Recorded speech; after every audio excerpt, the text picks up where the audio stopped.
বুধবার রাতে 4 দিনের সফরে বাংলাদেশে আসেন ৫৭টি মুসলিম প্রধান দেশের সহযোগিতা সংস্থা ওআইসির মহাসচিব। প্রধানমন্ত্রী শেখ হাসিনার সঙ্গে সাক্ষাতের মধ্য দিয়ে শুরু হয় দ্বিতীয় দিনের কর্মসূচি। বাংলাদেশের ১০০টি অর্থনৈতিক জোনে ইসলামিক দেশগুলোকে বিনিয়োগে ওআইসির সহযোগিতা কামনা করেন প্রধানমন্ত্রী শেখ হাসিনা। মিয়ানমারের রোহিঙ্গা শরণার্থীদের আশ্রয় দেয়ায় প্রধানমন্ত্রীকে ধন্যবাদ জানান ওআইসি মহাসচিব। বাংলাদেশের মুসলিম ও মিয়ানমারের বৌদ্ধ নেতাদের মধ্যে আলোচনারও প্রস্তাব দেন তিনি। পরে পররাষ্ট্রমন্ত্রী এইচ মাহমুদ আলীর সঙ্গে বৈঠকের পর বিভিন্ন বিষয়ে ওআইসির অবস্থান তুলে ধরেন মহাসচিব। রোহিঙ্গা সমস্যা শুধু বাংলাদেশের একার নয়, বরং এশিয়ার মুসলিম দেশগুলোর জন্যই বড় এক সমস্যা।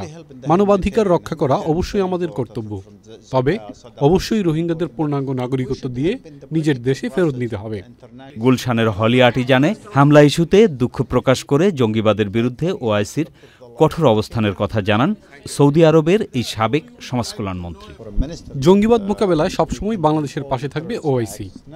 প্রধানমন্ত্রী শেখ হাসিনার নেতৃত্বে বাংলাদেশের অগ্রগতি ও রাজনৈতিক স্থিতিশীলতার প্রশংসা করেন ওআইসি মহাসচিব। অনেকেই বলে ইসলাম নারীদের পিছিয়ে রেখেছে। আপনাদের প্রধানমন্ত্রীকে দেখুন, তিনি একজন নারী।